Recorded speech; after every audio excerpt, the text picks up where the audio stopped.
नमस्कार, स्वागत है आप सभी का डीडी न्यूज पर। आप देख रहे हैं मिड डे प्राइम। मैं हूं ऋतु वर्मा। अगले 1 घंटे में हम बात करेंगे देश भर की बड़ी खबरों की। बताएंगे कि दुनिया भर में कौन कौन सी खबरों पर है सबकी नजर, क्या चल रहा है खेल और अर्थ जगत में, और कुछ झलकियां फिल्म, कला, संस्कृति के क्षेत्र से। लेकिन सबसे पहले अभी तक की बड़ी खबरें। आइए सीधे आपको लिए चलते हैं बीजेपी मुख्यालय। सुधांशु त्रिवेदी इस समय प्रेस को संबोधित कर रहे हैं। कई बार आप पश्चिम बंगाल में देख चुके हैं। आज न्यायालय द्वारा गठित एसआईटी की रिपोर्ट आने के बाद पश्चिम बंगाल की तृणमूल कांग्रेस सरकार की हिंदू विरोधी निर्ममता अपने पूरे विद्रूप रूप में सामने आती हुई दिखाई पड़ रही है। इस एसआईटी का गठन न्यायालय के आदेश पर हुआ था, जिसमें 3 लोग सदस्य थे। एक registrar law national human right commission के थे और 2 सदस्य पश्चिम बंगाल की न्यायिक सेवा के थे, अर्थात एक मानवाधिकार आयोग से सदस्य थे और 2 पश्चिम बंगाल की न्यायिक सेवा वेस्ट बंगाल लीगल सर्विसेज थे। और उन्होंने 11 अप्रैल 2025 फ्राइडे यानी 11 अप्रैल जुमे के दिन 2 बजे से लेकर 4 बजे के बीच में जो घटनाएं हुई हैं उनके बारे में जो अपना ऑब्जर्वेशन दिया है, उससे तृणमूल कांग्रेस, इंडी गठबंधन और ये सेक्युलरिज्म के सो कॉल्ड सेल्फ चैंपियंस का नकाब पूरी तरीके से उतर गया है। पहली बात, बहुत आश्चर्य और दुख की बात है कि जो लोग ये कहते थे कि पाकिस्तान से युद्ध करने की क्या जरूरत है, सिर्फ आतंकियों के ऊपर कार्रवाई हो, जबकि हमारी सरकार ने आतंकियों पर ही कार्रवाई की, उनमें से एक ने भी नहीं बोला कि पश्चिम बंगाल के मुर्शिदाबाद में किसी भी विषय को लेकर आपको आपत्ति है तो हिंदुओं के ऊपर हिंसा करने की क्या जरूरत है। हरगोविंद दास और चंदन दास, पिता पुत्र की मृत्यु पर किसी ने एक शब्द भी नहीं बोला। वही लोग अचानक ऑपरेशन सिंदूर के बाद पाकिस्तान के प्रति सहानुभूति दिखाते हुए नजर आने लगे।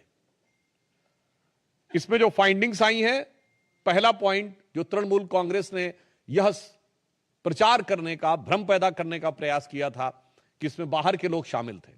उनके कुछ सांसदों ने दूसरे राज्यों के लोगों का नाम लिया था, विशेषकर उत्तर प्रदेश, बिहार का नाम लिया था, जो सरासर अनुचित है। परंतु इस फाइंडिंग में बहुत साफ साफ तौर पर तृणमूल कांग्रेस के नेता और एमएलए का नाम भी सामने आया है। और इसमें कहा गया है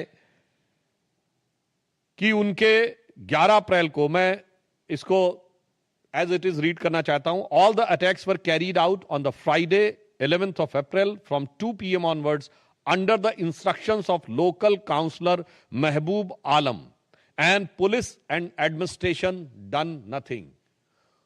तो ममता जी, ये तो आपकी पार्टी के बहुत महबूब नजर आ रहे हैं, आपकी पार्टी के बड़े प्रिय नजर आ रहे हैं। ये बात अब फाइंडिंग्स में बिल्कुल साफ हो गई। दूसरा विषय यह आया कि एक कुल मिलाकर इसमें बताया गया कि total of 113 houses were damaged and they even fled to Malda. जो ये कहने का प्रयास किया गया था कुछ नेताओं के द्वारा कि ऐसा तो कुछ खास हुआ ही नहीं, कोई महत्वपूर्ण, कोई ऐसी उल्लेखनीय घटना नहीं हुई, यह बात बिल्कुल साफ सामने आई कि 113 जो हाउसेस थे वो पूरी तरीके से विध्वंस हुआ और लोगों को वहां से पलायन करने पर बाध्य होना पड़ा।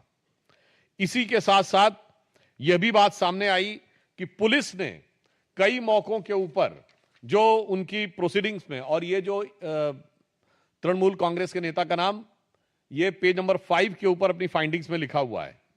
फिर यह बताया गया कि दे want a permanent BSF camp and central armed police for their own protection। यानी पहले तो लोगों के घर विध्वंस हुए, फिर लोगों को पलायन पे बाध्य होना पड़ा और पश्चिम बंगाल की पुलिस पर उनका इतना विश्वास हो गया कि वो सीमा सुरक्षा बल और केंद्रीय सुरक्षा बलों के ही कैंप में रहने के लिए उद्यत थे।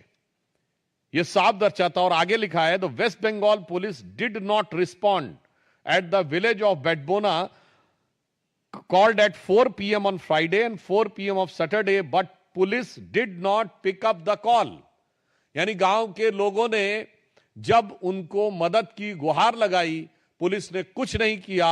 और कितनी गंभीर बात है कि पुलिस का फोन न पिकअप हो ऐसे समय में, जबकि वहां दंगे या सुनियोजित हिंदुओं को टारगेट करते हुए आतंकी शैली में दंगे किए जा रहे हों, तब अगर पुलिस नहीं उठाती है तो यह एक बड़ा गंभीर तथ्य है जो प्रकाश में आया है।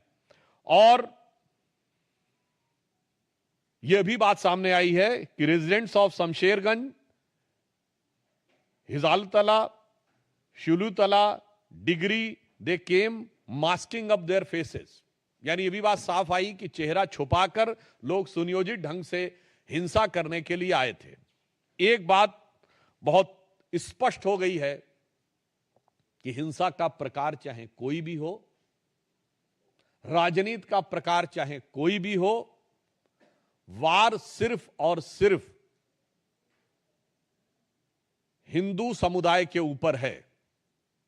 अगर पहलगांव में चुन चुन कर हिंदुओं को मारा गया, तो मुर्शिदाबाद में चुन चुन कर हिंदुओं के घर, मकान और लोगों को मारने का प्रयास किया गया। मुझे लगता है कि अब इसके बाद पश्चिम बंगाल सरकार के पास किसी प्रकार का मुंह नहीं रह गया है यह कहने का कि वहां पर हिंसा नहीं हुई थी। नंबर 2, अब बिल्कुल साफ है कि वहां हिंसा हुई, सुनियोजित हिंसा हुई, तृणमूल कांग्रेस के नेताओं के इशारे पर हिंसा हुई और बाकायदा धर्म और समुदाय देखकर हिंसा की गई। तो अब मैं पश्चिम बंगाल की मुख्यमंत्री ममता बनर्जी जी से पूछना चाहता हूं कि उनके ममतामयी हृदय में कब वह करुणा जागेगी कि वो अपने नेताओं पर कार्रवाई करेंगे। हम भारतीय जनता पार्टी की तरफ से स्पष्ट रूप से पूछना चाहते हैं कि न्यायालय के द्वारा गठित एसआईटी में यह तथ्य आने के बाद तृणमूल कांग्रेस के नेताओं पर ममता बनर्जी जी कब कार्रवाई करेंगी और अपने नेताओं के अपमानजनक और मारे गए लोगों का उपहास उड़ाने वाले बयानों के लिए कब माफी मांगेंगी। धन्यवाद। मित्रों, प्रश्न सादर आमंत्रित है। सबसे पहले प्रज्ञा।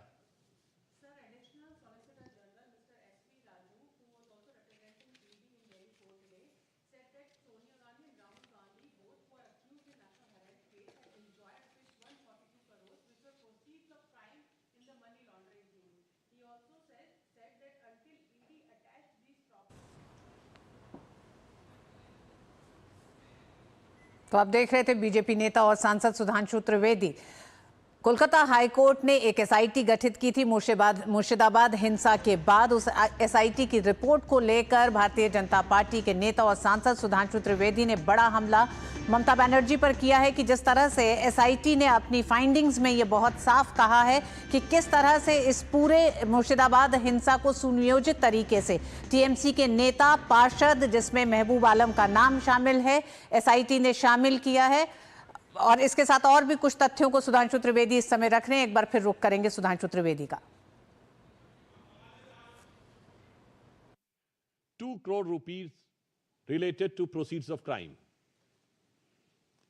अब प्रोसीड ऑफ क्राइम से अगर पैसा आया है तो यूज किसने किया है, तो इसके बारे में जो इंडिकेशन दिया गया है कि यह सिर्फ प्रॉपर्टी ऑब्टेन करने के लिए नहीं बल्कि अदर रिलेटेड चीजों के लिए भी प्रयोग किया गया है। अदर रिलेटेड चीजें क्या हैं, यह अपने आप में बहुत गंभीर विषय है। नेशनल हेराल्ड का केस एक और दृष्टि से भारत के इतिहास का बहुत विचित्र केस है कि एक कंपनी जिसके पास हजारों करोड़ की प्रॉपर्टी है वो 90 करोड़ के कर्जे में बिक जाती है। चौथी दृष्टि से एक और यूनिक केस है कि ये बिकती क्या है कि खरीदने वाला और बेचने वाला दोनों एक ही होते हैं। ऐसा क्रय विक्रय आपको भारत के इतिहास में कभी देखने को नहीं मिलेगा। सामान्यतः भ्रष्टाचार में देने वाला कोई और होता, लेने वाला कोई और होता है। यहां पर देने और लेने वाले दोनों एक ही हैं। इसलिए जो ईडी ने फाइंडिंग की है, इसमें एक और बिंदु समझिए। कांग्रेस पार्टी ये कहती है नेशनल हेराल्ड बंद हो गया। 67 साल के शासनकाल में, जो हमारी सरकार आने से पहले था, 60 साल कांग्रेस या उसकी समर्थक सरकारों का शासन रहा। 55-56 साल सीधे कांग्रेस का शासन रहा। अगर उसमें कांग्रेस के अनुसार जो क्लेम है कि स्वतंत्रता संग्राम सेनानियों का यह अखबार जो पंडित जवाहरलाल नेहरू जी के द्वारा चलाया गया था, स्थापित किया गया था, और जो 3 भाषाओं में निकलता था, नेशनल हेराल्ड इंग्लिश में, नवजीवन हिंदी में और कौमी आवाज उर्दू में, इसका मतलब उसका कोई खरीदारी नहीं था। यानी कांग्रेस के कार्यकर्ता भी उसे खरीदने को तैयार नहीं थे। कांग्रेस ने अपने कार्यकर्ताओं की जितनी संख्या बताई है, उतने भी लोग अगर खरीदते तो ये तीनों बिकने के कगार पे नहीं आते। तो नेशनल हेराल्ड और नवजीवन तो छोड़िए, जो नवजीवन नहीं दे पाए, कौम ने भी कौमी आवाज नहीं सुनी। अगला पॉइंट इसमें और भी महत्वपूर्ण यह हो जाता है कि यह भारत के इतिहास का इकलौता मौका है जब सरकारी संपत्तियों पे, पब्लिक संपत्ति पे भ्रष्टाचार होता था। यहां किसी पार्टी ने अपनी ही संपत्ति के ऊपर डाका डाल दिया। मतलब एक कहावत होती है कि अपने घर में कोई चोरी नहीं करता, अपने घर में कोई डाका नहीं डालता।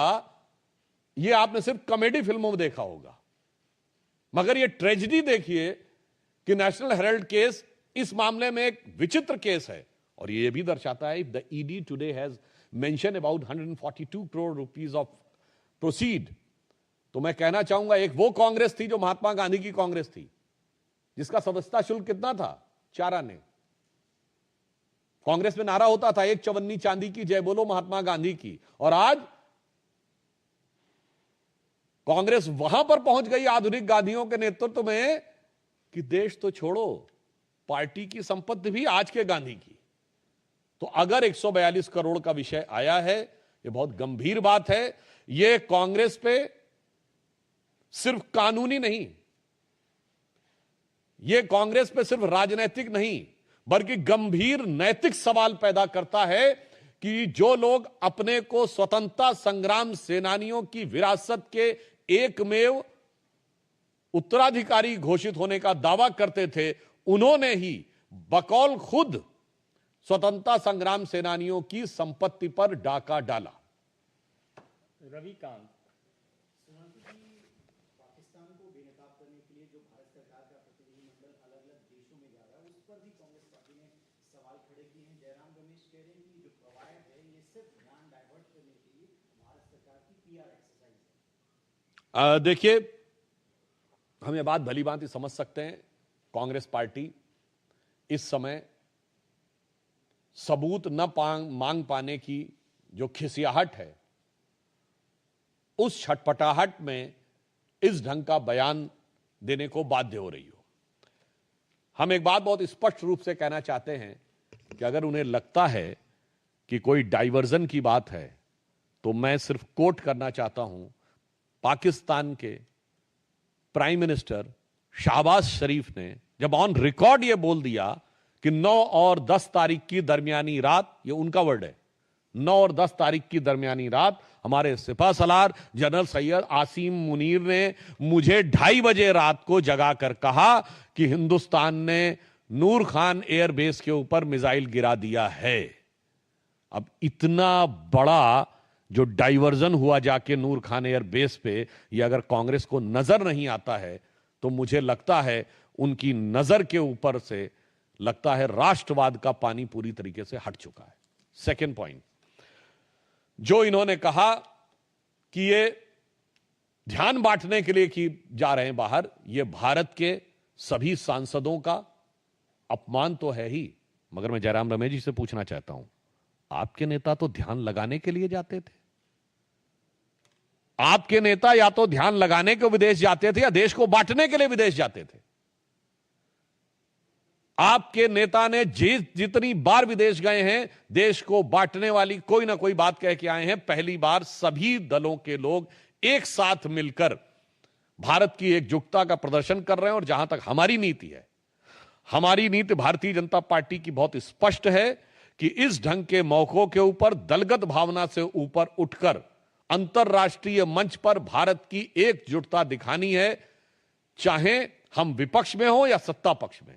जब हम विपक्ष में थे तो 1995 में जिनेवा में पाकिस्तान कश्मीर को लेकर प्रस्ताव ला रहा था, तब हमारे तत्कालीन नेता प्रतिपक्ष अटल बिहारी वाजपेयी जी ने नरसिम्हा राव का समर्थन जिनेवा में जाके किया था और नरसिम्हा राव को क्रेडिट भी दिया था उस सरकार को, और घर में आकर जो बात कहनी थी कही थी। और यह बात मैं इसलिए भी कह रहा हूं, आप में से कोई भी जाके चेक कर ले, ऑन रिकॉर्ड उस समय पाकिस्तान की प्रधानमंत्री बेनजीर भुट्टो का पाकिस्तान की नेशनल असेंबली में दिया गया बयान है कि देखो भारत में प्रतिपक्ष कैसा है जो सरकार का समर्थन कर रहा है आकर, और हमारा पोजीशन यानी पाकिस्तान का पोजीशन कैसा है जो विरोध कर रहा है। आज वैसा पोजीशन हमारे यहां हो गया है।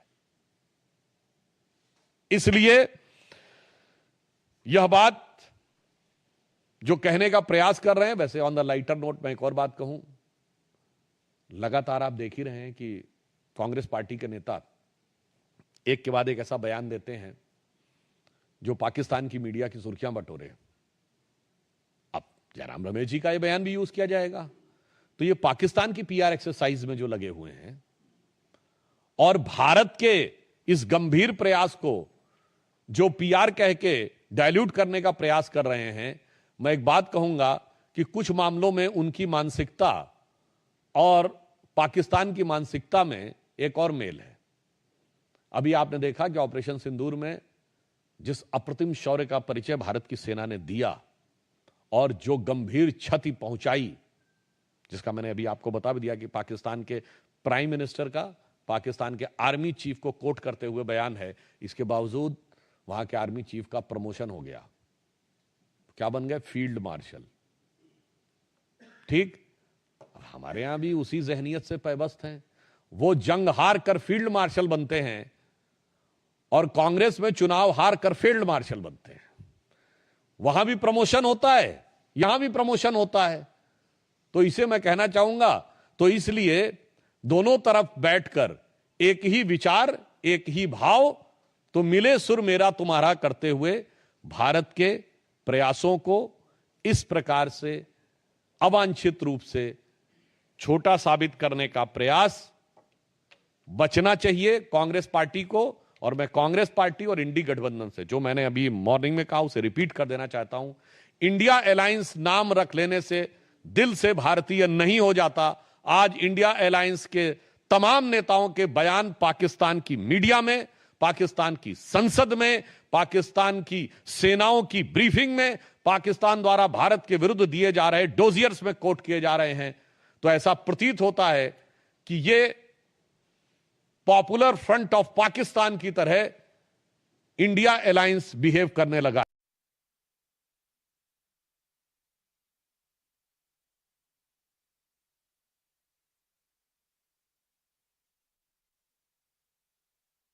ये एक दूसरे से आगे निकलने में लगे हुए हैं।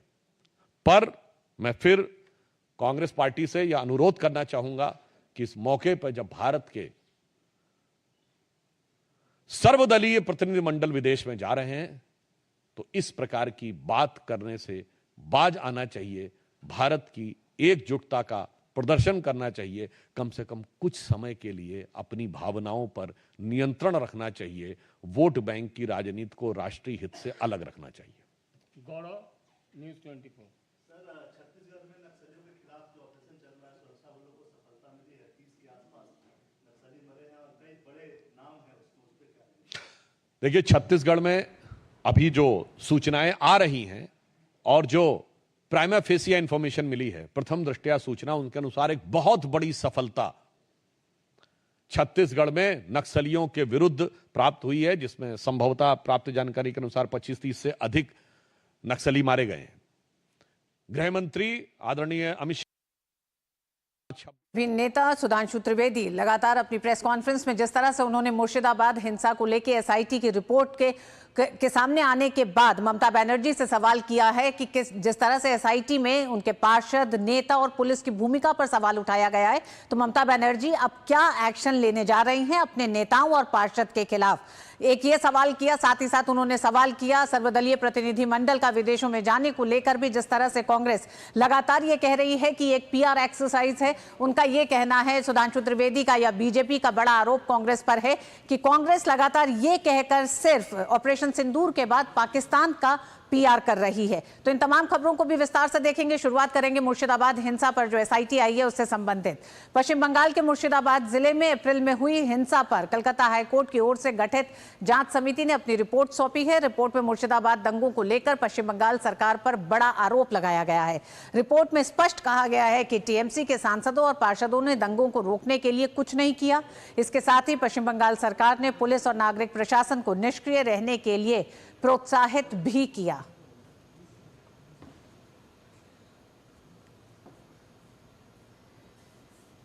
एसआईटी ने कुछ बड़े खुलासे किए। एसआईटी ने अपनी रिपोर्ट में बहुत साफ कहा है कि किस तरह से टीएमसी के नेता और पार्षद ने इसे एक सुनियोजित तरीके से इस हिंसा को अंजाम दिया और इस हिंसा में बाकायदा हिंदुओं को निशाना बनाया गया। मुर्शिदाबाद हिंसा में ये एसआईटी की रिपोर्ट कहती है। एसआईटी की रिपोर्ट ये भी कहती है कि किस तरह से पुलिस प्रशासन खामोश रहा इस पूरी हिंसा के दौरान। एसआईटी रिपोर्ट ये खुलासा कर रही है कि जिस समय मुर्शिदाबाद में हिंसा हो रही थी, वहां के ग्रामीण, वहां से तमाम लोग, रिहायशी लोग पुलिस प्रशासन को, पुलिस विभाग को और वहां के अधिकारियों को फोन कर रहे थे, लेकिन उन्हें यह निर्देश था कि उन्हें इस पर कुछ नहीं करना। तो एसआईटी जहां एक तरफ टीएमसी नेता पार्षद पर सवाल उठाती है, तो वहीं पुलिस की भूमिका को भी लेकर गंभीर सवाल उठा रही है। प्रसन्नजीत हमारे साथ हैं। प्रसन्नजीत, एसआईटी की रिपोर्ट ने कई ऐसे बड़े खुलासे किए हैं जो बड़े सवाल उठ रहे हैं, न सिर्फ ममता बनर्जी की सरकार पर, पुलिस प्रशासन पर और साथ ही साथ पार्षद और नेता जिन्होंने इसे सुनियोजित तरीके से इस हिंसा को अंजाम दिया जिसमें हिंदुओं को टारगेट किया गया। देखिए रितु, दो तीन बातें मैं कहना चाहूंगा एक दो करके। पहली बात तो है कि मुर्शिदाबाद की जो अप्रैल महीने का हिंसा है उसको इस तरह से देखना चाहिए कि यहाँ पे भी धर्म देख कर, धर्म पूछ कर किसी का दुकान, किसी का घर, ये सब कुछ तोड़ा गया था, आग के हवाले कर दिया गया था। और उसी तरह से उसके बाद 22 अप्रैल, देखिए महीना एक ही है, अप्रैल महीना में मुर्शिदाबाद में जो कुछ हो रहा है, अप्रैल महीना में पहलगांव में वही हो रहा है। तो ये समझना चाहिए पूरे देश को कि इसके पीछे कोई सुनियोजित तरीके से कोई ऐसा कॉन्स्पिरेसी तो नहीं है कि हर जगह पे ऐसे सामाजिक या धार्मिक स्थिति में ऐसे बंटवारा किया जाए भारत में, जिससे भारत का अभी का जो सरकार है वो सरकार किसी तरह से कुछ गंभीर स्थिति में आ जाए कि स्थिति को संभालने के लिए वो काफी उनका प्रेशर में आ जाए। ये समझना पहली बात तो जरूरी है। दूसरी बात है कि जब अप्रैल में हम लोग ऋतु कब रिपोर्टिंग कर रहे थे तब बार बार कह रहे थे कि हमारे पत्रकार लोग सारे इंटरनेशनल बॉर्डर पे खड़े हैं। मतलब चाहे वो सूती हो, चाहे वो धुलियान हो, चाहे वो शमशेरगंज हो, हर जगह पे गांव के बाहर 300 मीटर दूरी पर ऐसी जगह पे हम इंतजार में हैं कि उस तरफ हमारे जो अंदर जाके रिपोर्टिंग करना है उसके लिए आर्टिलरी फायर चाहिए हमें। आर्टिलरी फायर क्या है? पुलिस है। पुलिस को हम लोग विनती कर रहे थे, आप थोड़ा सा हमें कवर दीजिए, जिसको टेक्निकली कवर कहते हैं, कि थोड़ा सा कवर कीजिए आप। हमारी पत्रकार लोग अंदर जाएंगे और रिपोर्ट करेंगे और सही को सही और गलत को गलत बताने की कोशिश करेंगे, लेकिन वहां पे हमें कोई तरह की कवर नहीं मिला। ये सब बातें जब हम लोग उस समय रिपोर्ट कर रहे थे तब तृणमूल और ममता बनर्जी की तरफ से बताया गया था कि हमने बंगाल को बदनाम करने की काम कर रहे थे। तो ये जो हमने बंगाल को बदनाम नहीं करने की काम कर रहा था, बदनाम से बचा रहे थे, एसआईटी की रिपोर्ट वही कह रहे कि मुर्शिदाबाद में भी हिंदू को चुन चुन के मारा गया है और पहलगांव में भी हिंदुओं को चुन चुन के मारा गया है। यहाँ पे पुलिस को पूरी तरह से नाकाम करके रखा गया था और पूरी तरह से वहां पे 3 से 4 घंटे तक तांडव होने दिया गया और उसके बाद पत्रकार अंदर गया है। तो सिर्फ ये एसआईटी की रिपोर्ट नहीं है, इसके पीछे क्या मानसा है, इसके पीछे क्या कंस्पिरेसी है, ये समझना ऋतु काफी जरूरी है। बिल्कुल प्रसन्नजीत, एसआईटी की रिपोर्ट उस मंशा की तरफ बहुत साफ तरीके से इशारा कर रही है जिसकी बात आप भी कर रहे हैं। लेकिन सवाल यह है प्रसन्नजीत कि जो मीडिया कह रहा था 11 अप्रैल की हिंसा के बाद से, वहां के तमाम लोग कह रहे थे जो प्रताड़ित थे, जब मंदिर टूटे गए, हमारे खुद के रिपोर्टर्स ने वो तमाम विजुअल्स सामने लेके आए जिसमें मंदिरों को क्षतिग्रस्त किया गया है और किस तरह से लोग वहां पर रो रहे थे, घरों को जलाया गया, महिलाओं के साथ जो उत्पीड़न हुआ। सवाल अब यह है कि अब पत्रकार और रिहायशी इलाके के लोग नहीं, अब हाईकोर्ट की एसआईटी की ये रिपोर्ट है, क्या अभी भी ममता बनर्जी का कहना है कि कुछ नहीं हुआ? नहीं, देखिए अभी फिलहाल ममता बनर्जी सिलीगुड़ी में एक उनका एडमिनिस्ट्रेटिव मीटिंग में हाजिर है। अभी तक इसके बारे में कुछ बताया नहीं, पूछने का मौका भी नहीं हुआ। लेकिन मैं ये मैंने सुबह भी कह रहा था, दिव्य दृष्टि से देख सकता हूं कि उन्होंने इस एसआईटी की जो रिपोर्ट है इसे नकार देंगे, क्योंकि सुप्रीम कोर्ट फैसला देता है तो उनका कहना है कि हम मानते नहीं है, सुप्रीम कोर्ट बीजेपी के सामने बिकाऊ है। चाहे कोई भी हो, हाई कोर्ट अगर उनके खिलाफ कुछ ऐसे फैसला सुनाते हैं तो तब हाई कोर्ट बीजेपी के सामने बिकाऊ हो जाते हैं। ये खुलेआम एक संविधान के नाम पर शपथ लिए हुए चीफ मिनिस्टर कहते आए हैं और हम थक चुके हैं इसके बारे में रिपोर्ट करते हुए। मैं आपको दोबारा बताता हूं कि इस एसआईटी की रिपोर्ट को ममता बनर्जी पूरी तरह से नकार देंगे। अब ये जुडिशियरी के सामने एक चैलेंज है कि अपना ही गठित एक एसआईटी की जो रिपोर्ट है, उस रिपोर्ट को जुडिशियरी किस तरह से देखेंगे, उस रिपोर्ट को जुडिशियरी किस तरह से एग्जीक्यूट करेंगे, उस जुडिशियरी को किस तरह से लोगों के सामने लाएंगे, ये जुडिशियरी को देखना है, समझना है। प्रसन्नजीत, जिन बातों को कहा जा रहा था अब उसका एक आधार और सबूत है। एसआईटी की रिपोर्ट में जितनी तमाम बातें की गई हैं, महबूब आलम का नाम लिया जा रहा है जो पार्षद है जिसने सुनियोजित तरीके से इस पूरी हिंसा को अंजाम दिया।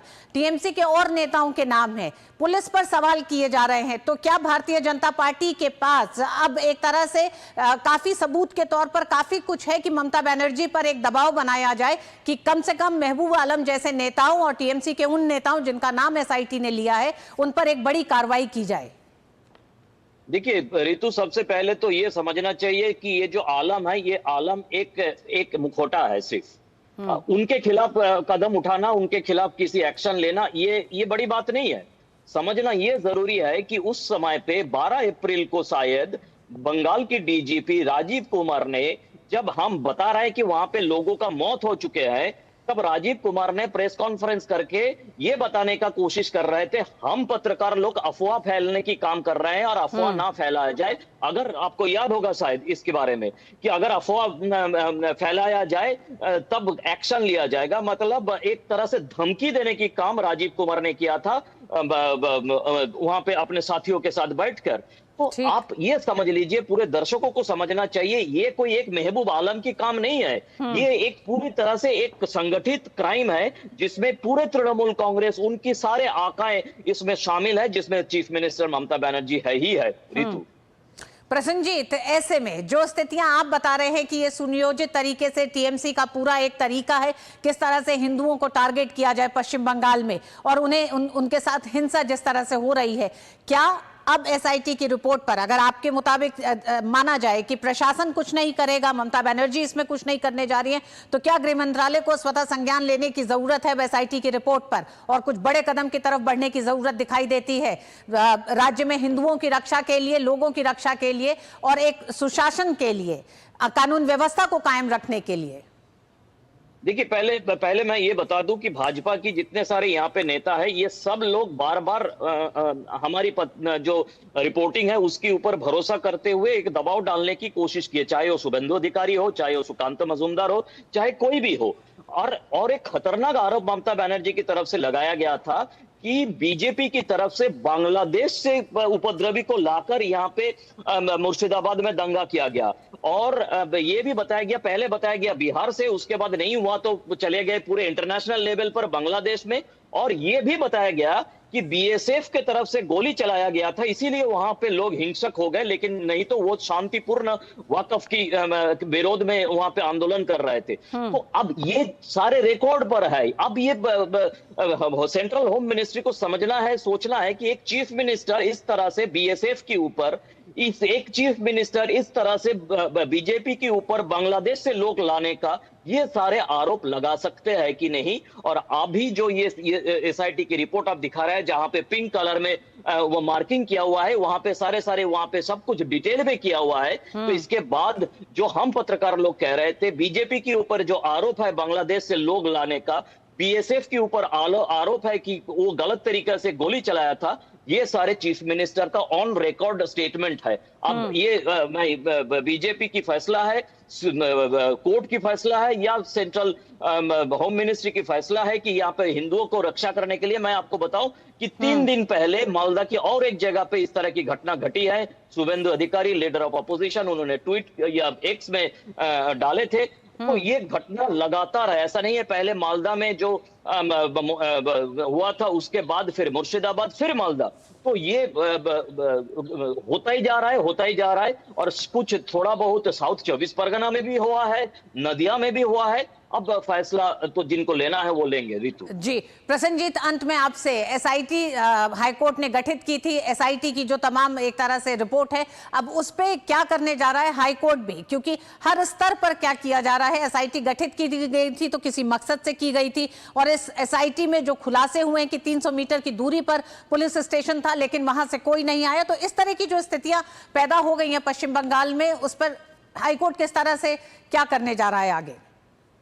देखिए, ये बीजेपी और बाकी जो लोग हैं, सब लोगों की दबाव से, मतलब इन लोगों की वकील जो वहां पे कोर्ट में खड़े हुए थे, इनकी दबाव से और इनकी अच्छे सबूत पेश करने पर हाईकोर्ट ने आखिर तक कह दिया था एसआईटी हम गठन कर रहा है, उसके रिपोर्ट पर हम बाद में सुनवाई करेंगे। मुझे फिलहाल याद नहीं है कि आगे की सुनवाई कब का है, लेकिन आने वाले कुछ दिनों में इसके ऊपर सुनवाई है, तब पता चलेगा कि हाईकोर्ट अपने ही गठित एसआईटी की रिपोर्ट पर किस तरह से आगे कार्रवाई करेंगे। लेकिन बीजेपी की तरफ से, जैसे आज सुधांशु त्रिवेदी ने दिल्ली में प्रेस कॉन्फ्रेंस किया है, शायद अपने जो क्षेत्र है बालूरघाट, वहां से सुकांत मजुमदार ने भी प्रेस कॉन्फ्रेंस किया है। हो सकता है कि शुभेंदु अधिकारी भी इसके ऊपर कुछ बीजेपी की तरफ से, और बाकी जो बीजेपी की वहां पे मुर्शिदाबाद में जो नेता है सब लोग, और खास तरह से जो धार्मिक प्रतिष्ठानों के लोग हैं, वो भी इसके ऊपर, मैं ये कहना भूल गया था, इसके ऊपर संज्ञान लिया है, इस एसआईटी की रिपोर्ट का संज्ञान लिया है। और ये धार्मिक प्रतिष्ठान सारे ये भी गवर्नर साहब के ऊपर या बाकी लोगों के ऊपर दबाव डालने की कोशिश में है कि कम से कम इस एसआईटी रिपोर्ट को अब सीरियसली लिया जाए, और जो एकदम ब्लैक एंड व्हाइट रिपोर्ट पेश किया गया उसके बारे में क्या आगे की कदम उठाना है, इसके बारे में बंगाल के लोगों को, देश के लोगों को आगाह किया जाए। जी बिल्कुल। भारतीय जनता पार्टी के ममता बनर्जी से सीधे सवाल किए जाने के बाद कि क्या एसआईटी में जिन लोगों का नाम शामिल है और पुलिस की भूमिका पर एसआईटी सवाल उठा रही है, ममता बनर्जी अपने पार्षद और अपने नेताओं के खिलाफ किस तरह का एक्शन लेने जा रही हैं, पुलिस की भूमिका पर जो सवाल उठे हैं उस पर ममता बनर्जी क्या करने जा रही हैं, इसे लेकर एक दबाव बना रही है। देखना दिलचस्प होगा क्या ममता बनर्जी एसआईटी की रिपोर्ट में जो तमाम खुलासे हुए हैं उसके बाद किसी तरह का कोई एक्शन लेंगी या नहीं। तो अभी तक की जानकारी के लिए प्रसन्नजीत बहुत बहुत धन्यवाद। और मिड डे प्राइम में वक्त एक छोटे से ब्रेक का। The sun shines brightly on its glorious soil, endowed with a wealth of natural resources, the northeast of India. Led by the Honorable Prime Minister's vision of a Viksit Bharat, explore a flight of modernity and future, and huge investment opportunities, 8 states, infinite possibilities, one powerful summit. Rising Northeast, the Investors Summit. Register now. जो लक्ष्य चुना था समझ आने लगा है। GLA university, उच्च लक्ष्य की निश्चित प्राप्ति। और दुनिया में पाकिस्तान के झूठ को बेनकाब करने के लिए सर्वदलीय प्रतिनिधिमंडल का एक ग्रुप अपनी यात्रा के लिए रवाना हो चुका है। सर्वदलीय प्रतिनिधिमंडल के ग्रुप 3 का नेतृत्व जेडीयू नेता संजय झा कर रहे हैं। ये ग्रुप जापान, दक्षिण कोरिया, सिंगापुर, इंडोनेशिया और मलेशिया के दौरे पर रहेगा। इस ग्रुप के सदस्यों में भाजपा सांसद अपराजिता सारंगी, ब्रजलाल प्रधान बरुआ और हेमंत जोशी, तृणमूल कांग्रेस के सांसद अभिषेक बैनर्जी, सीपीआईएम के सांसद जॉन ब्रिटास शामिल हैं। राजदूत मोहन कुमार विशेषज्ञ के रूप में समूह के साथ रहेंगे। इस यात्रा के जरिए दुनिया को आतंकवाद के खिलाफ जीरो टॉलरेंस का भारत का सख्त संदेश दिया जाएगा। अमरेंद्र हमारे साथ इस खबर पर मौजूद हैं।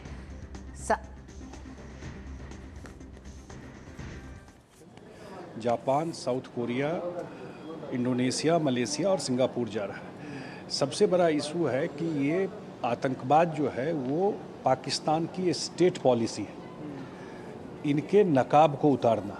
ये आतंकवाद कोई वहाँ से कोई दो चार लोग ऐसे नहीं आते हैं, पूरा स्टेट उसको स्पॉन्सर करता है, पूरा थ्राइव करता है स्टेट के सपोर्ट से। इस बात को पूरे दुनिया में जा कर के बताना। और दूसरी बात जो है, जो एक न्यूक्लियर ब्लफ है, जो हमेशा बोलता है कि मैं आतंक कोई घटना हो गई तो न्यूक्लियर ये कोई, इस ब्लफ को भी ख़त्म करना कि ऐसा नहीं होगा कि हम आपके आतंकवाद और हमारे यहाँ आकर के टेररिस्ट एक्टिविटी करते रहिए और उसको हम झेलते रहेंगे। और अमरेंद्र गुप्ता इस पूरी खबर पे हमारे साथ जुड़ गए हैं। अमरेंद्र, पहला दल रवाना हो गया है। ऐसे में विदेश सचिव विक्रम मिस्री ने एक पूरा अपडेट, एक ब्रीफिंग दी इन सभी दलों को जिन्हें रवाना होना है। किस तरह से भारत के पक्ष को आतंकवाद के संदर्भ में तो रखेगा ही ये दल, साथ ही साथ पाकिस्तान को बेनकाब करने के लिए भी ये दल पहुंच रहा है तमाम देशों में। किस तरह से जो आपकी बातचीत हुई दल के तमाम सदस्यों, तो क्या कहना था उनका? देखिए तो जिस तरह से पहलगांव में आतंकी हमला हुआ, उसके बाद ऑपरेशन सिंदूर में पाकिस्तान जिस तरह से परास्त हुआ, तौर पर अगर देखें तो मोदी सरकार की ये बड़ी पहल थी। जब स्टाफ डेलीगेशन जो है दुनिया भर के अलग अलग कोनों में जा रहे हैं और एक मैसेज देने का प्रयास किया जा रहा है कि मोदी सरकार की जिस तरह से टॉलरेंस नीति है उसके तहत अलग अलग सबूतों के साथ ये लोग जाएंगे। इन दलों में जो है न सिर्फ मेंबर ऑफ पार्लियामेंट्स हैं, इसके अलावा डिप्लोमेट्स को भी रखा गया है। और जो पहला दल रवाना हुआ, जैसा आपने बताया कि जेडीयू के वरिष्ठ जो सांसद हैं संजय कुमार झा के नेतृत्व में जो पहला डेलीगेशन है वो Indonesia, Malaysia, Republic of Korea, Japan, Singapore के लिए रवाना हो चुका है। जिसमें अगर बात करें भारतीय जनता पार्टी की जो लोकसभा की वरिष्ठ सांसद अपराजिता सारंगी है, टीएमसी के अभिषेक बैनर्जी है, भारतीय जनता पार्टी के राज्यसभा सांसद ब्रजलाल है। इसके अलावा अगर हम बात करें सीपीआई के जो है जॉन ब्रिटास है, प्रधान बरुआ है, हेमंत जोशी है और कांग्रेस के लीडर जो है सलमान खुर्शीद और डिप्लोमेट मोहन कुमार है। और एक साफ तौर पर एक संदेश देने का प्रयास किया जाएगा कि जिस तरह से पाकिस्तान लगातार जो है आतंकी पनाहगारों का, आतंकियों के पनाहगार के रूप में जाना जाता है और भारत को जिस तरह से आतंकवाद के लिए उकसाता रहा है और भारत में आतंकवाद की लगातार घटना करता रहा है, वो पहले से एक्सपोज है। आपने देखा होगा कि ऑपरेशन सिंदूर के बाद किस तरह से वहां के विदेश मंत्री की बात करें या डेप्यूटी प्राइम मिनिस्टर की बात करें, उन्होंने स्वीकार किया था कि वो आतंकवाद को समर्थन करता रहा है और वो पहले से बेनकाब है। लेकिन ऐसे में इस घटना के बाद जैसे जो तुर्की और जो और कंट्री जो है पाकिस्तान के समर्थन में थे, तो कहीं ना कहीं एक करारा जवाब देने का प्रयास किया जाएगा कि भारत जो आतंकवाद के मसले पर जीरो टॉलरेंस नीति का हिस्सा है और किस तरह से अपनी बात को रखेगा अलग अलग डोजियस के साथ और सबूतों के साथ ये रवाना हो रहा है। इसके अलावा मैं आपको बताऊं ऋतु, एक दूसरा डेलीगेशन भी शाम को एक फ्लाइट है जिसमें जो श्रीकांत शिंदे हैं वो उसको लीड कर रहे हैं, जिसमें 7 जो सदस्य हैं उसमें ईटी मोहम्मद बशीर भी हैं, वो हमारे साथ इस वक्त हैं और मैं उनसे भी जानने का प्रयास करूंगा कि इसका मैसेज क्या है। लेकिन कुल मिला के कहें तो ओवरऑल जिस तरह से पाकिस्तान बदनाम है, आतंकवाद को बढ़ावा देने में, पल्लवित पुष्पित करने में, तो एक बड़ा ये डेलीगेशन है और दुनिया के तमाम जो देशों में घूम कर सिर्फ ये बताएगा कि लगातार पाकिस्तान इस तरह की घटनाओं को अंजाम देता रहा है और स्वीकार करने के बाद जो मानता नहीं तो कहीं ना कहीं ये एक्सपोज करने का भी काम होगा। ऋतु जी अमरेंद्र, जापान, दक्षिण कोरिया, सिंगापुर, इन तमाम देशों में जाना है। भारत लगातार आतंकवाद को लेकर विश्व से एक ही अनुरोध करता रहा है कि इस मसले पर एकजुट होने की जरूरत है। अगर हम आपसे पूछें कि किस तरह से भारत के संबंध उन तमाम देशों के साथ रहे हैं जहां मनोज झा एक प्रमुख के तौर पर इस प्रतिनिधिमंडल का नेतृत्व कर रहे हैं, पहुंचेंगे, तो किस तरह से उन संबंधों में अभी तक की संबंधों में आतंकवाद को लेकर एक तरह से बायलैटरल भी भारत के साथ ये देश आगे रहे हैं? निश्चित तौर पर ऋतु बात करें, चाहे इंडोनेशिया की बात कर लीजिए, मलेशिया की बात कर लीजिए, रिपब्लिक ऑफ कोरिया की बात करिए, जापान या सिंगापुर, ये लोग भी आतंकवाद के खिलाफ रहे हैं और लगातार भारत के साथ उन संबंधों में भी बात रखते रहे हैं कि आतंकवाद जैसी घटना किसी भी देश में हो अस्वीकार्य है। और लगातार भारत जो कूटनीतिक तौर पर अगर देखें, ये बहुत बड़ा ये डिप्लोमेटिक कूटनीतिक बायलैटरल टॉक होगी जिसमें ये बताने का प्रयास किया जाएगा कि किस तरह से जो है इस वक्त पूरे दुनिया में अब जो पाकिस्तान है वो बेनकाब है, लेकिन इस तरह की घटना लगातार होना और प्रधानमंत्री नरेंद्र मोदी की जो आतंकवाद के खिलाफ जीरो टॉलरेंस नीति है उसका भी एक बड़ा उदाहरण है। क्योंकि साफ तौर पर प्रधानमंत्री नरेंद्र मोदी ने कहा है कि हम किसी भी घटना को आतंकवादी गतिविधि मानेंगे और अब बर्दाश्त नहीं किया जाएगा। तो कहीं ना कहीं ये बड़ी कूटनीतिक जीत के तौर पर देखा जा सकता है। मैं आपकी बात कराता हूं, हमारे साथ ईटी मोहम्मद बशीर है जो अभी शाम को रवाना होंगे। यूएई की जो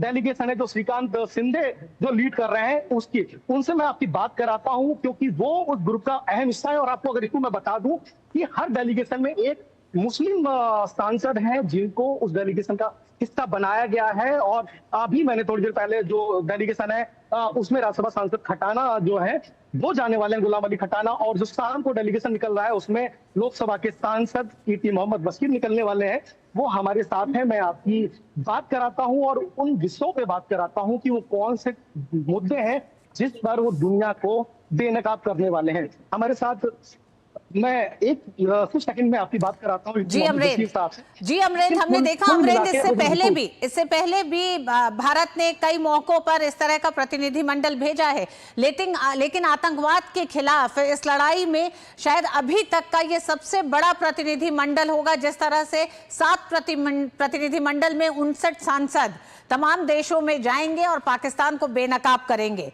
अमरेंद्र जी, तो हमारे साथ जो डेलीगेशन जाने वाला यूएई के दौरे पे उसके वरिष्ठ सांसद ईटी मोहम्मद बशीर साहब हैं। Sir, how important this delegation, what is the message of this delegation? This delegation is very important, and we have to fulfill a sacred duty assigned on us. That is to express before the world the correct stand taken by India with regard to just person died in that. जी बिल्कुल अमरेंद्र, सभी सांसदों का कहना है कि आतंकवाद के खिलाफ भारत ने एक निर्णायक लड़ाई, एक तरह से निर्णायक एक लड़ाई शुरू की है ऑपरेशन सिंदूर के तहत, और उसे पूरी तरह से अंजाम दिया जाएगा जिसमें पाकिस्तान जिस तरह का आतंकवाद को लेकर झूठ बोलता रहा है उसको चौतरफा बेनकाब किया जाएगा तमाम देशों में जाकर। बहुत बहुत धन्यवाद अमरेंद्र पूरी जानकारी के लिए। और ऑपरेशन सिंदूर में भारतीय सेना के आर्टिलरी के दमखम पूरी दुनिया में देखा गया। नियंत्रण रेखा से सटे हुए अनेक स्थानों पर आर्टिलरी गन रेंज से पाकिस्तान पर कहर बरपाने में कोई कसर नहीं छोड़ी। भारतीय सेना के जवान कैसे पाकिस्तान की हर नापाक हरकत का मुंह तोड़ जवाब देते हैं और कैसी रहती है नियंत्रण रेखा पर हमारे जवानों की तैयारी, देखिए ऐसे ही एक आर्टिलरी रेंज से हमारे संवाददाता अश्विनी मिश्र की एक रिपोर्ट।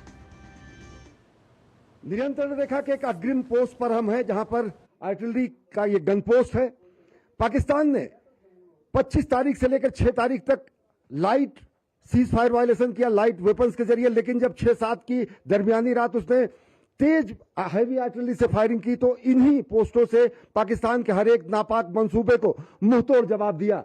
साथ ही साथ देख सकते हैं कि किस तरीके से यहां से चलने वाले एक एक तोप के गोले पाकिस्तान के मंसूबों को ध्वस्त कर रहे थे। ये हमारी हैवी आर्टिलरी गन है जो कि यहां पर नियंत्रण रेखा के पास ही सुसज्जित है, और साथ ही साथ इसका एकदम सटीक निशाना पाकिस्तान के एक एक आतंकवादी लॉन्च पैड को और साथ ही साथ उनके सैन्य ठिकानों को, सैन्य हेडक्वार्टर्स को, यहाँ के आसपास के ठिकानों को जो नियंत्रण रेखा के पार पाकिस्तान के कब्जे वाले कश्मीर में थे उनको ध्वस्त कर दिया गया। तो बेहद ही सटीक, बेहद ही संयमित और बेहद ही माकूल जवाब देने वाली पूरी की पूरी यहां से कार्रवाई की गई। और ऐसे अनेक गन पॉइंट्स हैं जहां पर पाकिस्तान के हर एक नापाक मंसूबों पर हमारे शूरवीरों ने, हमारे वीर जवानों ने एक एक गोली का जवाब एक एक गोले से दिया और पाकिस्तान के नापाक मंसूबों पर पानी फेर दिया। ऑपरेशन के दौरान जो हमारी आर्टिलरी की गन्स थी उनको इस तरीके से एम्प्लॉय किया गया था ताकि वो दुश्मन के battalion headquarters, gun areas, logistic installations को फायर उसको शामिल कर सके, अपने उस पर टारगेट कर सके और उनको बर्बाद कर सके। इस चीज के लिए हमें आदेश मिले फायर डायरेक्शन सेंटर के।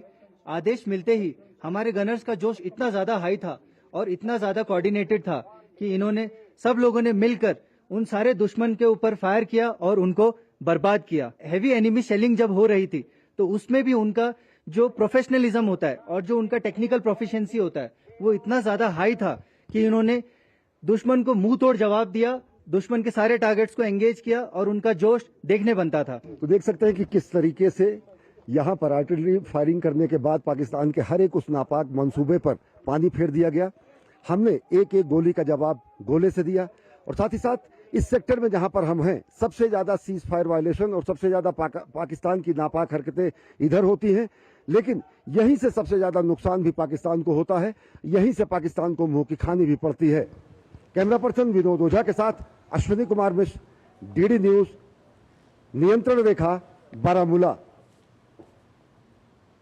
और इसी के साथ बढ़ते अगली खबर की तरफ। छत्तीसगढ़ में नक्सलियों पर नकेल कसने का काम जारी है। डीआरजी जवानों का नक्सल मोर्चे पर बड़ा ऑपरेशन चल रहा है। खबर है कि नारायणपुर जिले के अबूझमाड़ के जंगल में सुरक्षा बलों ने 26 से अधिक नक्सलियों को मार गिराया है। सभी के शव और हथियार बरामद कर लिए गए हैं। इस मुठभेड़ में सुरक्षा बल का एक जवान भी शहीद हो गया है। सुबह से चल रही ये मुठभेड़ अभी भी जारी है। जवानों के घेरे में नक्सलियों के केंद्रीय कमेटी मेंबर, ब्यूरो के सदस्य के फंसे होने की खबर है। लगातार मुठभेड़ की खबर के बीच जवानों को नक्सलियों पर बड़ी सफलता मिलने की उम्मीद की जा रही है। सोमेश इस खबर पर हमारे साथ बने हुए हैं। सोमेश, हमने देखा कि कुरीगुट्टे की पहाड़ियों पर जिस तरह से एक बड़ा ऑपरेशन किया गया नक्सलियों के खिलाफ, और अब दूसरा ऑपरेशन अबूझमाड़ के इलाके में है। अबूझमाड़ का इलाका भी बेहद एक तरह से नक्सलियों के गढ़ के तौर पर जाना जाता है।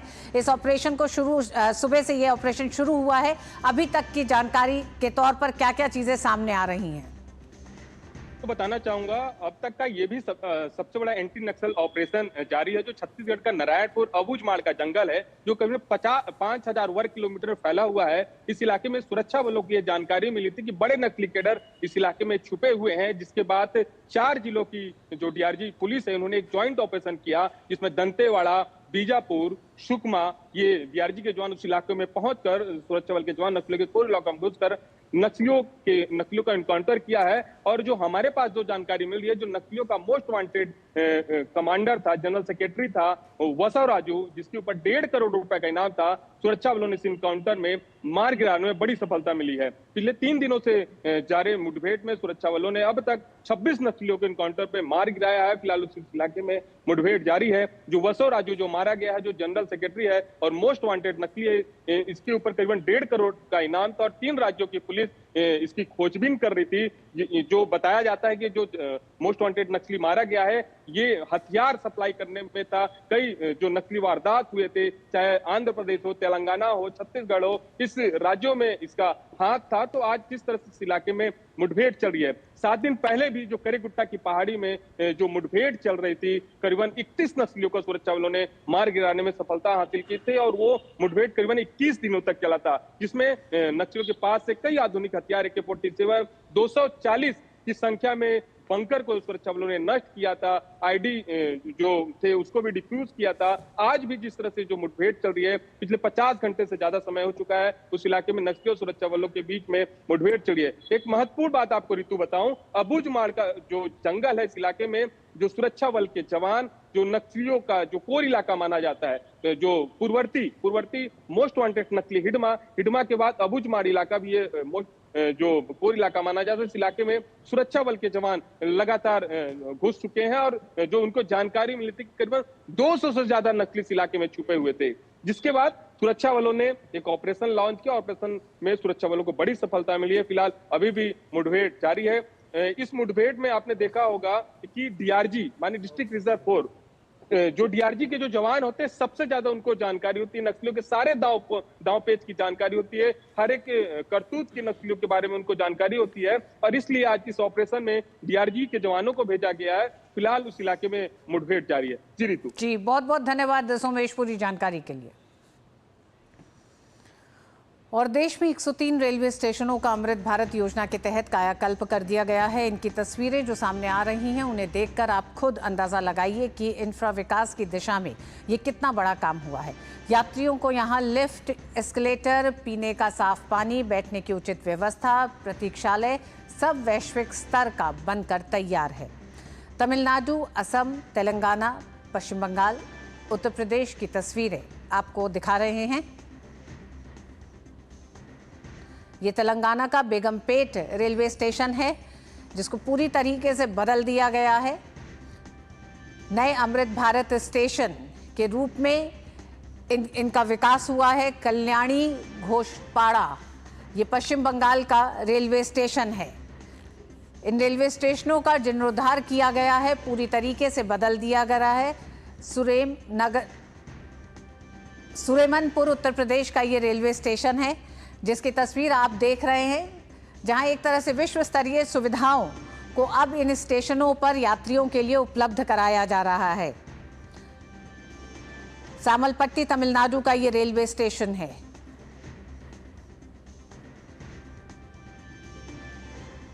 हैबरगांव असम का ये रेलवे स्टेशन है।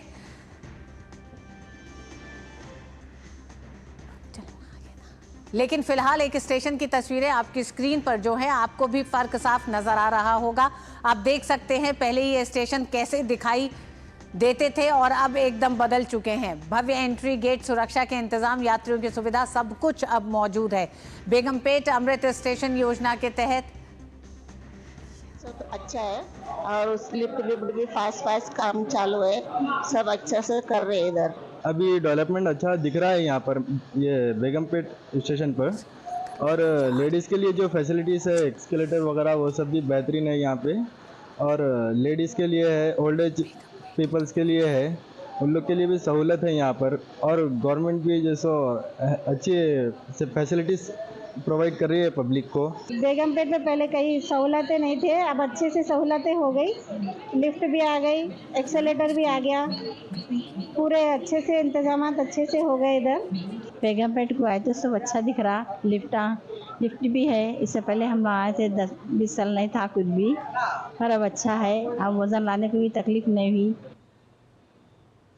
Has been redeveloped to with all the basic and advanced facilities to facilitate the passenger to have a very happy and an airport experience when they come and leave the Begumpet railway station. All the facilities which have been provided here are being made keeping in mind the passenger amenities, the passenger difficulties. All the passenger problems have been kept in mind, and a very new renowned station has been built here. So now we are very proud that we are a part of Begumpet railway station, and this station is successfully manned by all women staff. और Indian premiere league में आज Delhi Capitals का सामना Mumbai Indians से होगा। ये match Mumbai के Wankhede stadium में खेला जाएगा। अगर दिल्ली कैपिटल्स ये मैच हारती है तो वो टूर्नामेंट से बाहर हो जाएगी। वहीं अगर एमआई हारती है तो उन्हें अपना आखिरी मैच पंजाब किंग्स के खिलाफ हर हाल में जीतना होगा और उम्मीद करनी होगी कि दिल्ली कैपिटल्स भी पंजाब किंग्स से हार जाए। इसके साथ ही लखनऊ भी अपने बचे हुए 3 में से कम एक मैच हारे। और आज होने वाले इस मुकाबले पर और ज़्यादा बात करने के लिए हमारे साथ न्यूज़ रूम से जुड़ गए हमारे संवाददाता गौरव, सबसे पहले तो कितना अहम दोनों ही टीम्स के लिए आज का ये मैच है? देखिए रितु, दिल्ली कैपिटल्स की अगर बात करें तो उनके लिए कहीं ना कहीं ये मैच जो है वो करो या मरो का है, क्योंकि अगर ये मुकाबला वो यहाँ पे आज हारते हैं तो उनके लिए प्लेऑफ में जाने की सारी संभावनाएं जो हैं वो बंद हो जाएंगी। वहीं अगर मुंबई इंडियंस की बात करें तो उनके लिए अगर यहाँ पे जीत हासिल करते हैं तो वो सीधे के तौर पर क्वालिफाई कर जाएंगे और वो चौथी टीम होंगे प्लेऑफ में पहुँचने वाली। तो इस तरह से ये तो एक सीधा समीकरण हो गया। लेकिन अगर दिल्ली की टीम जो है मुंबई को हरा देती है तो उसके बाद जो समीकरण बनकर निकलेगा वो ये रहेगा कि दिल्ली और मुंबई पंजाब किंग्स के खिलाफ किस तरह से अपना मैच खेलते हैं, और वो कहीं ना कहीं एक बहुत कहना चाहिए कि दोनों टीमों के लिए कहीं ना कहीं दबावपूर्ण भी रहेगा, क्योंकि दोनों ही टीमें चाहेंगी कि वो पंजाब किंग्स के खिलाफ जीत दर्ज करें और अच्छे रन रेट से अपने आप को सामने रखने की कोशिश करें। तो ये एक बड़ा मोटा समीकरण है। लेकिन अगर आज के मुकाबले की बात करें तो यहाँ पर दिल्ली कैपिटल्स का पिछला जो 2 मुकाबले गए हैं, और खास तौर से जिस तरह से गुजरात टाइटंस के खिलाफ उन्हें 10 विकेट से जो हार का मुख देखनी पड़ी है, वो एक बड़ा कहीं ना कहीं साइकोलॉजिकल प्रेशर जो है वो उनके ऊपर आएगा, क्योंकि एक तो उनकी टीम जो है वो फॉर्म में नहीं है, उनकी बल्लेबाजी चल नहीं रही है, गेंदबाजी में भी वो कुछ खास कर नहीं पा रहे हैं। दूसरा ये है कि जो उनके अहम गेंदबाज थे मिशेल स्टार्क, वो जो हैं वो वापस लौट चुके हैं और वो अब बाकी के मैचेस के लिए भी जो है वो नहीं उपलब्ध होंगे। तो ये एक बड़ा कहीं ना कहीं झटका जो है वो दिल्ली कैपिटल्स को लगा है। इसके अलावा अगर बात करें तो वानखेड़े के मैदान पर दिल्ली कैपिटल्स का जो रिकॉर्ड है वो भी कोई बहुत अच्छा नहीं रहा है। कुल 18 मैच उन्होंने वानखेड़े के मैदान पर खेले हैं, जिसमें से केवल 6 में जीत मिली और 12 में हार। तो ये सब एक साइकोलॉजिकल प्रेशर के तौर पे कहीं ना कहीं टीम पे काम करेगा। लेकिन वहीं मुंबई इंडियंस की बात करें तो उनके लिए भी कोई बहुत अच्छी कहना चाहिए तस्वीर निकलकर सामने नहीं, क्योंकि उनका भी जो पिछला मैच था जो उन्होंने खेला था वो गुजरात टाइटंस के खिलाफ खेला था, और वहां पर भी वो अपनी कहना चाहिए जो एक निरंतरता जो होती है उससे कहीं ना कहीं हाथ धोते हुए नजर आए थे। खासतौर से उनकी बल्लेबाजी जो है वो कोलैप्स होती हुई नजर आई थी मिडिल ऑर्डर में। तो ये कहीं ना कहीं दोनों टीमों पर एक अप्लाई करेगा ये प्रेशर, और अच्छी इसमें ये देखना होगा कि कौन सी टीम जो है वो इस प्रेशर हैंडल को अच्छे से एक हैंडल करती है, प्रेशर सिचुएशन को, और किस तरह से अपनी कमियों को दूर करते हुए आज मुकाबले में जीत हासिल करती है। बिल्कुल गौरव, दिल्ली कैपिटल्स के लिए करो या मरो का आज मुकाबला होने जा रहा है। बहुत बहुत धन्यवाद गौरव पूरी जानकारी के लिए। और मिड डे प्राइम में बस इतना ही, मुझे दीजिए अनुमति, नमस्कार।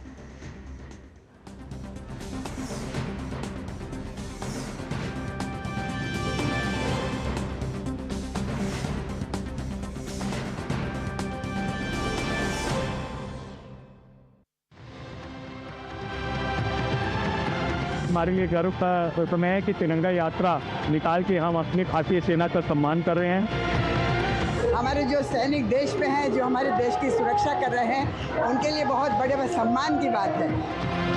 बॉर्डर पे जो जवान है वो हमारे लिए बहुत मेहनत कर रहे हैं। लोगों में एक जागृति आएगी, लोग ऐसे ही यूनाइटेड होंगे। ऑपरेशन सिंदूर चलाया था, आज उसकी सफलता के उपलक्ष्य में पूरा देश गौरवान्वित महसूस कर रहा है।